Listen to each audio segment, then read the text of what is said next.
Especiales Voz Andina. Un análisis dinámico sobre temas de actualidad. Comenzamos.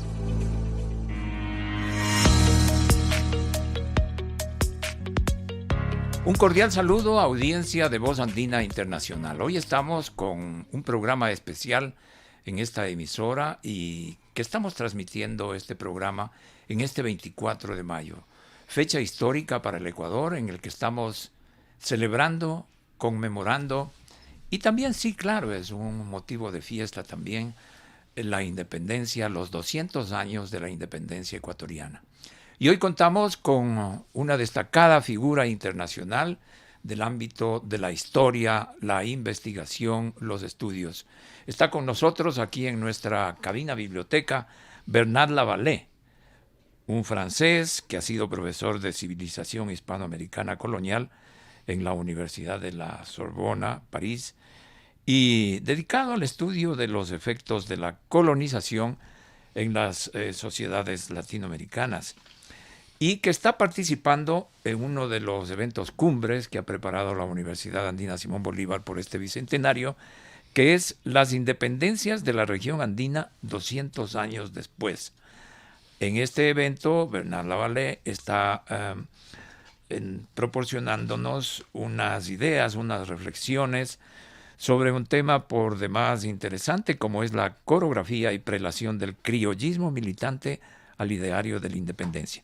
Ya vamos a los detalles de este evento, pero primero nuestra bienvenida acá a la emisora. Muchísimas gracias. Y un contexto de cómo un poco ha sido su investigación frente al hecho independentista de toda Latinoamérica, ¿no? Bienvenido, Bernard. Bueno, muchas gracias y buenos días a todas y a todos. Bueno, para contestar la pregunta que usted acaba de hacerme, ¿no? Yo desarrollé durante muchos años estudios, investigaciones sobre lo que se llama el criollismo, esto es la afirmación, la creación de una identidad diferente de la de los españoles entre la población de origen europeo. Entonces, en una parte obviamente importante la población por el poder que tenía en la colonia, pero numéricamente una población ultraminoritaria, ¿no? Entonces, estudié lo que acabo de explicar y precisamente en el curso de esas investigaciones me di cuenta, y ahí contesto la pregunta relativamente a las independencias, me di cuenta de una cosa. Y es que obviamente con la independencia o las independencias surgen, digamos, en un contexto, en muchos aspectos, nuevo, situación social, económica y política trastornada, por ejemplo, por la nueva política borbónica, una población cuyos elementos cambian en proporciones, en actitudes, un contexto también en el que intervienen ideas o realidades venidas de fuera. Me refiero, por ejemplo, a la independencia de los Estados Unidos, a las guerras internacionales, las guerras imperiales a raíz de la Revolución Francesa, ideas efectivamente venidas de las filosofías europeas, en particular francesa en el caso de la Revolución, etc. Pero me di cuenta de que si bien esto es indudable, si eso no se puede negar, no puede haber revisionismo al respecto. Sin embargo, los estudios que se estaban haciendo sobre la independencia muchas veces no veían o hacían caso omiso o no sabían que también estaba viniendo desde los siglos anteriores planteamientos, ideas, propuestas que podrían parecer anticuadas, porque tenían, al final del 18 tenía siglo y medio más, casi 2 siglos, pero que sin embargo a pesar de tener menos visibilidad en las últimas décadas que preceden a las independencias, no desaparecieron, se mantuvieron, y de manera que lo que se ha llamado a veces el ideario de las independencias es una mezcla de esas nuevas propuestas, de esas nuevas condiciones de las que he hablado, pero también del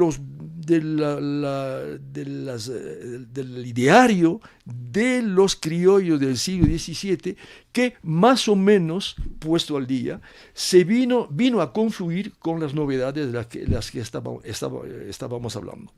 De manera que, digamos, este va a ser el tema que yo voy a desarrollar en este simposio que nos reúne aquí en Quito. Por demás interesante, doctor. Ahora, ¿fue gravitante o en qué medida fue gravitante la sociedad criolla en todas las gestas de independencia, ¿no?, que incluyen la de Ecuador, por supuesto? Bueno, lo que pasa es que en la época de la independencia o de las independencias, los criollos van a tener un papel importante, y el pero también es importante. Yo creo que la independencia se dio porque en todos los componentes de la sociedad hispanoamericana había una voluntad de cambio, inclusive en aquellos que se mantenían fieles a la corona española. Esto es que todos estaban pidiendo de una u otra forma, con uno u otro alcance, con más o menos atrevimiento, querían cambios. Esto es que obviamente para todos era una evidencia que el viejo tinglado, perdón por la palabra, del Imperio Español ya se estaba desmoronando, o de toda forma no podría seguir tal como estaba.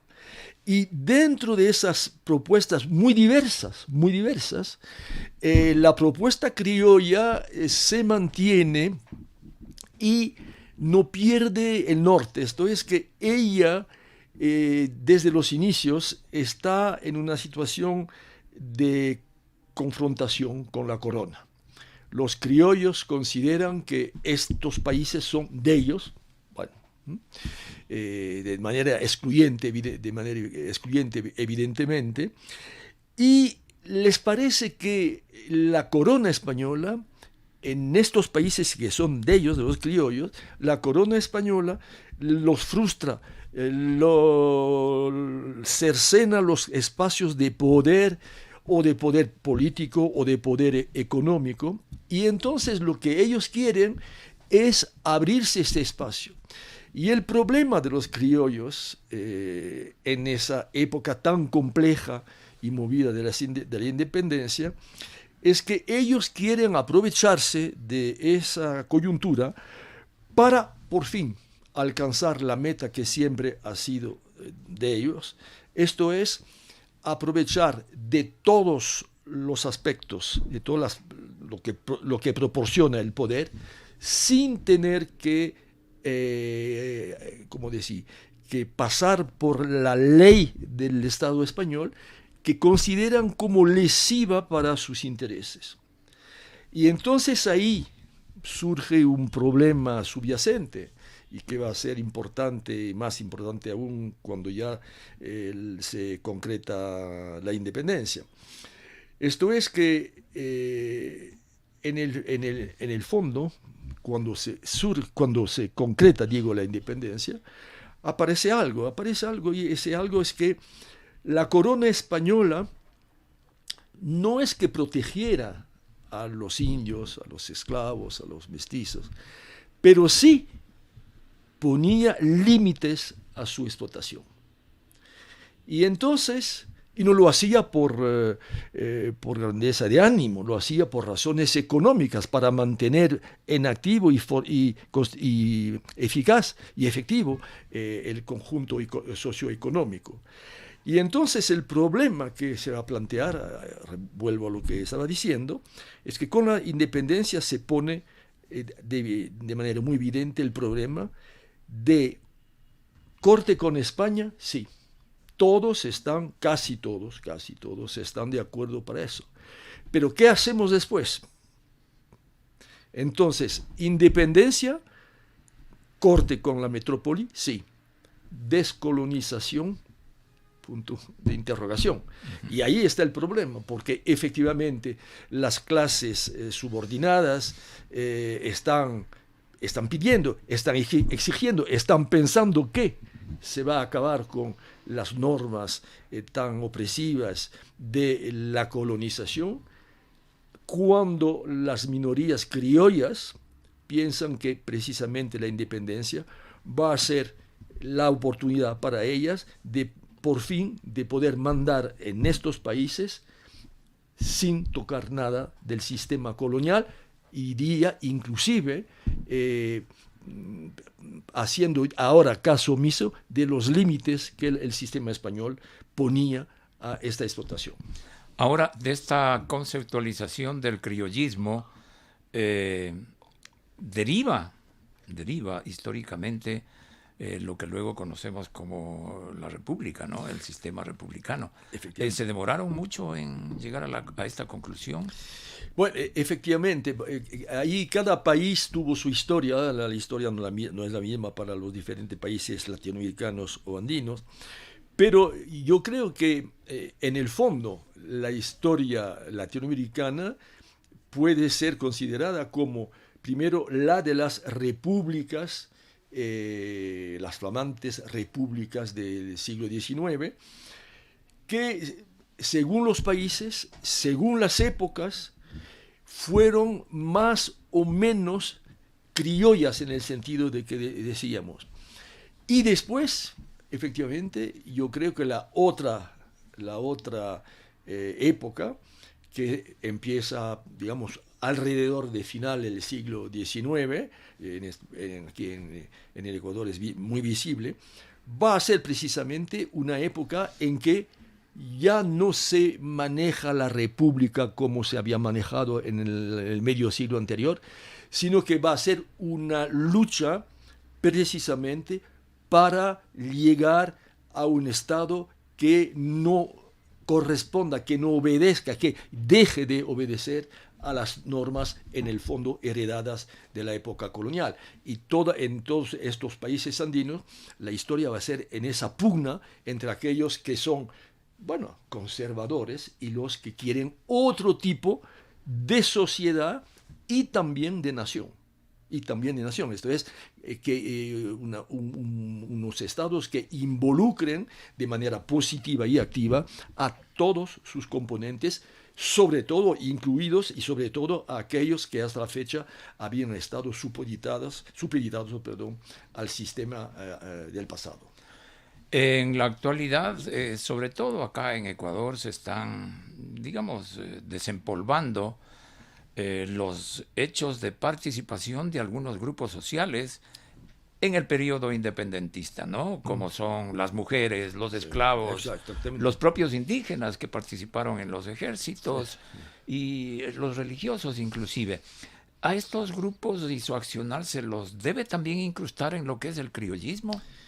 Bueno, no, yo creo que lo que pasa, bueno, le voy a contestar en dos tiempos. ¿Cómo no? Yo creo que efectivamente usted tiene toda la razón insistiendo en los trabajos que se hacen sobre la participación de los grupos que usted ha citado, mujeres, negros, indígenas, etc. Bueno, hablemos.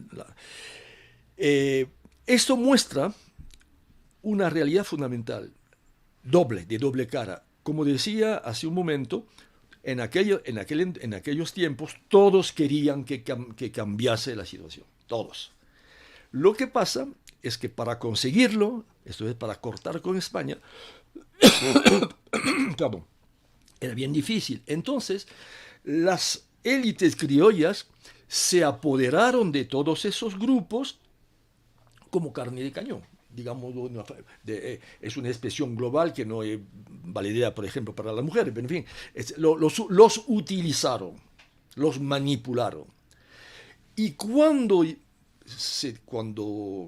terminó el periodo, cuando se afincaron de manera definitiva las repúblicas, etc., pues el sistema social imperante se cuidó mucho de opacar, de olvidar, con comillas o sin ella, precisamente a aquellos grupos que tan importantes habían sido en las guerras de independencias, pero que las élites criollas no querían poner así de manera muy visible para que ellas no pudieran reclamar.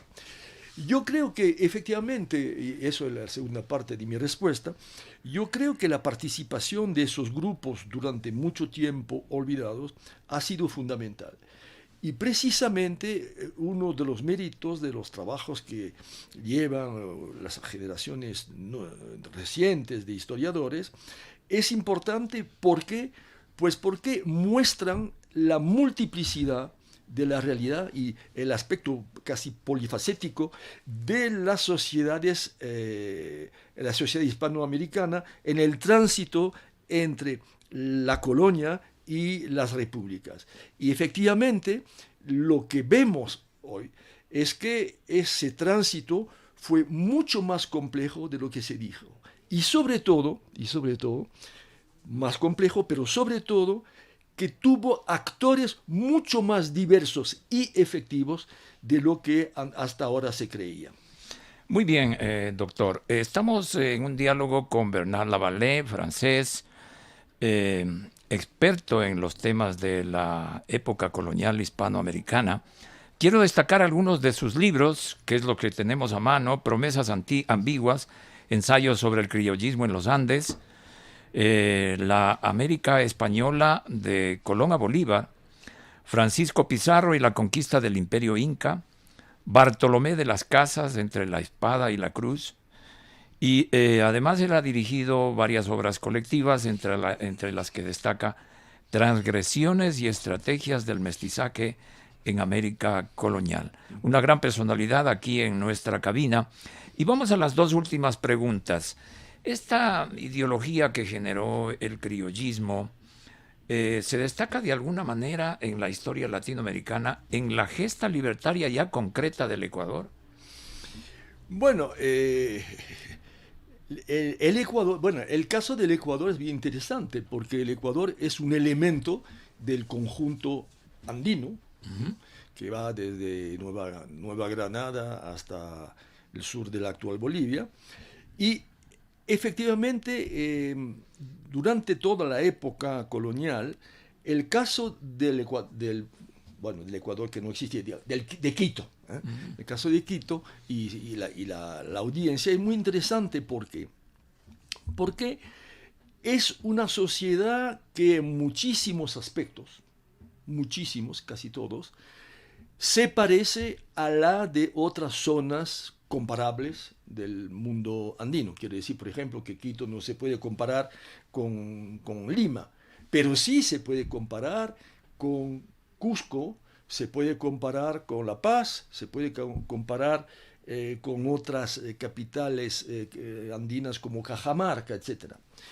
Entonces, efectivamente, en ese sentido, también en Quito se desarrolló un criollismo militante muy combativo y, sobre todo, cuya visibilidad es la de las órdenes religiosas. Esto es que las órdenes religiosas en aquellos tiempos eran los únicos cuerpos sociales que por elección, cada 3 años, cada trienio, escogían a sus autoridades. Esto es, al padre provincial, a los demás frailes que le iban a ayudar, a los priores o superiores de los conventos, etc. Entonces, esa excepción en el mundo colonial hacía que las órdenes religiosas, además que traían desde el medievo de su creación en Europa un sentido de autonomía muy fuerte y de cierto rechazo a las demás autoridades, entre ellas la de la corona.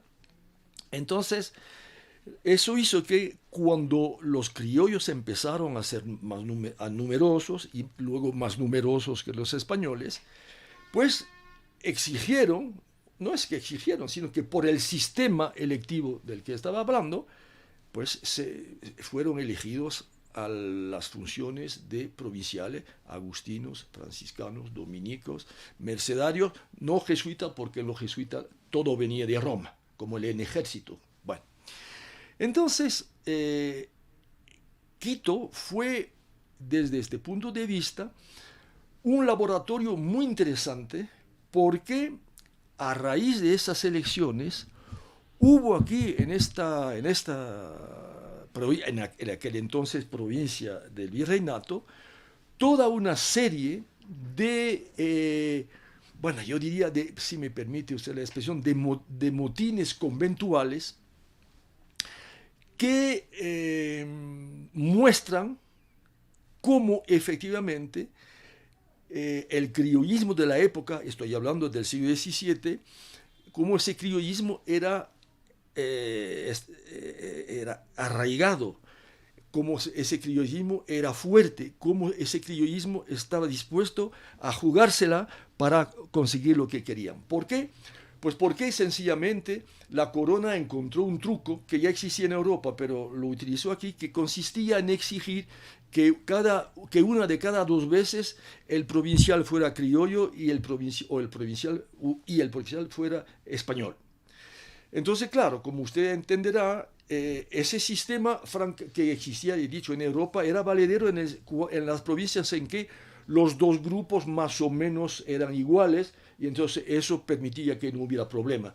Una vez tú, otra vez yo. Bueno, el problema, al contrario, fue que en América no era 50-50, sino que había, pongamos, 90-95% de criollos y 10 o 5% de españoles. Entonces, imponer esa igualdad a 2 grupos tan desiguales, tan dispares, no era la justicia equitativa y distributiva, no estaba satisfecha. Entonces, a raíz de esa imposición, hubo aquí en Quito una muy fuerte movilización en los conventos. Bueno, abro un paréntesis, le puedo decir que dentro de un par de años se publicará aquí en Quito un libro sobre esto, porque bueno, ya he hablado con un editor, pero entonces usted me podía decir, sí, bueno, pero bueno, eso eran cosas de conventos. Bueno, hoy en día los conventos existen y ni usted ni yo sabemos exactamente lo que pasa ahí, porque no interesa finalmente. Pero en aquella época era diferente, y totalmente diferente. ¿Por qué? Primero porque los frailes eran muy numerosos. Esos frailes tenían padres, hermanos, cuñados, sobrinos, etcétera, etcétera, y todo lo que pasaba dentro de los conventos tenía una repercusión enorme en la sociedad quiteña, en la sociedad no frailuna, en la sociedad laica, digamos, para llamarla de una vez. De manera que todo lo que pasaba, y de manera repetida en los conventos, alrededor de ese problema del criollismo, y esto es de la voluntad de los criollos de no aceptar que la corona de España los mantuviera así en una posición subordinada, esos problemas interesaban mucho a la gente de la calle. Y sabemos que, por ejemplo, bueno, en el libro del que hablaba, doy casos de que durante las discusiones acaloradas que había dentro de los conventos entre los frailes criollos y el presidente de la audiencia que quería imponer el sistema alternativo de elección, pues sabemos que de vez en cuando había frailes que corrían a las ventanas, abrían las ventanas y gritaban a la gente que estaba allí, nos tiranizan, en fin, ayuda. Entonces, esos problemas internos del criollismo conventual en realidad tenían mucha trascendencia en la sociedad, y evidentemente la gente que no era fraile, los que no eran frailes, hablaban, discutían y hablaban del problema de la elección conventual. Pero esa elección conventual el planteamiento criollo estaba respaldado por toda una serie de afirmaciones, de ideas, de conceptos, que son los que voy a desarrollar en la ponencia. Y entonces, efectivamente, en Quito, había como un caldo en Quito, como en las otras ciudades que he dicho, había como un caldo de cultivo alrededor, precisamente, de ese combate criollo. Y como usted entenderá, esto corresponde, digamos, aquí en Quito, más o menos a la época que va de comienzos de los años de 1620 hasta los años de 1690. Después, por razones que no puedo explicar porque sería demasiado largo, ese problema tiende a disolverse. Pero todo lo que había creado esa pugna criollista no desaparece. Y entonces precisamente va, como lo decía hace unos minutos, va a venir a entroncar con las ideas y las situaciones nuevas, y de ahí esto va a ser el ideario y el contexto de la independencia. Doctor, para culminar quisiera que nos comente alguna línea de trabajo que usted está desarrollando o piensa desarrollar para profundizar más en esta presencia del criollismo en Hispanoamérica, ¿no? En la época independentista. Bueno, efectivamente, yo soy, bueno, de formación, digamos, soy más bien historiador del siglo XVI y XVII, pero mi experiencia ya un poco larga de la investigación me ha llevado a estudiar también otros fenómenos que son más bien del siglo XVIII. Y precisamente para mostrar un poco las dos caras opuestas de estas investigaciones que he hecho, hace un rato usted ha tenido la bondad de recordar mis libros, pero no ha hablado de mis libros sobre el Ecuador. Ah, bueno, sí, cómo no. Usted, y entonces, la Tacunga, por ejemplo, es un gran tema ahí. Efectivamente. Entonces, no, quiero decir que, efectivamente, el libro que he escrito hace bastantes años ya sobre la rebelión de las alcabalas de 1592, en realidad es un estudio de lo que se podría llamar el precriollismo. Esto es una rebelión que se da en una ciudad que vive en un contexto muy específico, por una razón geográfica, pero también por razones políticas en aquel entonces. Entonces, vemos cómo se plasma un precriollismo en la medida en que es una afirmación, detrás de la rebelión hay la afirmación de una identidad, pero no de una identidad nacional o protonacional, la afirmación de una identidad quiteña, y obviamente esas afirmaciones de las identidades quiteñas, limeñas, cusqueñas, bogotanas, etc., esas afirmaciones van a ser un componente del criollismo. Y al otro extremo de mis trabajos, citaré un libro que hasta la fecha es mi último libro, sobre las mujeres en la época colonial, y que abarca desde los inicios de la época colonial hasta la independencia, y en la que, bueno, como otros muchos colegas que además lo han hecho de manera mucho más profunda que yo, muestro el papel de las mujeres en los procesos de independencia de México, de Bogotá, de Lima, y obviamente señalando o recordando para un público francés figuras como las de Manuela Sanz. Así es. Nuestro agradecimiento, doctor Bernardo. Las gracias son mías. Por habernos llenado de información tan relevante, tan importante. Y justo en este día, 24 de mayo, que celebramos el bicentenario de nuestra independencia. Les quiero recordar que este ha sido un trabajo, este diálogo con el boletín Spondylus. Este espacio Spondylus es uno de los sitios informativos, de artículos, de opinión de nuestra Universidad Andina Simón Bolívar. Muchas gracias. Las Espero gracias, que Sonia. Quito y Ecuador le hayan tratado bien en esta ocasión. Estupendamente. Muchísimas gracias. Hasta la próxima, doctor. Exactamente. Hasta Gracias a todos ustedes por estar en este especial de Voz Andina Internacional. Nos veremos muy pronto.